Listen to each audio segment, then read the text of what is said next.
वर्ष 2025। मुंबई की चमचमाती सड़कों पर दौड़ते हजारों लोग। हर किसी की आंखों में एक ही सवाल, शांति कहाँ है? विशाल गगनचुंबी इमारतों में रहने वाले लोग भीतर से टूटे हुए थे। डिजिटल युग ने सब कुछ आसान बना दिया, लेकिन मन की शांति को दुर्लभ कर दिया था। इसी शोरगुल भरी दुनिया में एक व्यक्ति था, आदित्य। एक मल्टीनेशनल कंपनी का मैनेजर, ऊंची सैलरी, गाड़ी, घर, सब कुछ था, लेकिन रातों को नींद नहीं आती थी।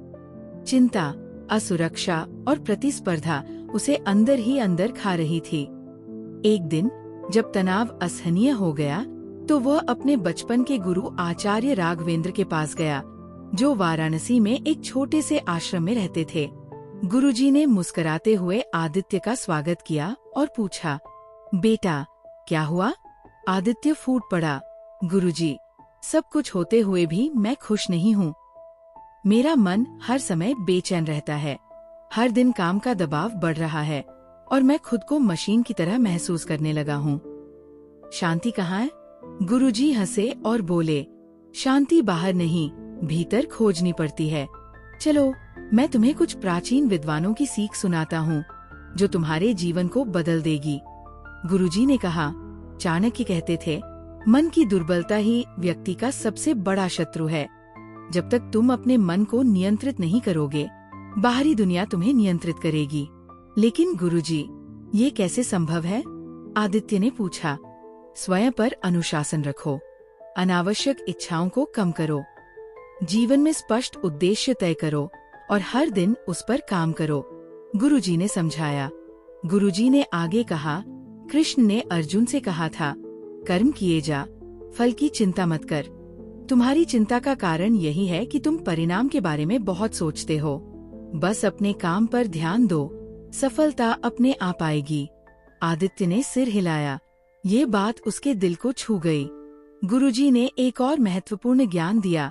भगवान बुद्ध ने कहा था, अतीत पर पछताने से और भविष्य की चिंता करने से ही मन अशांत रहता है। जो व्यक्ति केवल वर्तमान में जीता है, वही सच्चा सुख प्राप्त करता है। आदित्य ने महसूस किया कि वो हमेशा भविष्य की चिंता करता रहता था, जिससे उसका वर्तमान भी खराब हो रहा था। कुछ दिन गुरुजी के आश्रम में बिताने के बाद आदित्य ने अपने जीवन में बदलाव करना शुरू किया। उसने ध्यान, मेडिटेशन को अपनी दिनचर्या में शामिल किया, काम के प्रति दृष्टिकोण बदला और छोटी छोटी चीजों में खुशी ढूंढनी शुरू की। अब वो वही व्यक्ति था, लेकिन पूरी तरह बदल चुका था। न उसे सफलता की चिंता थी, न असफलता का भय। उसने प्राचीन ज्ञान से आधुनिक चिंता का समाधान खोज लिया था। सीख, अनुशासन और आत्मनियंत्रण, चाणक्य।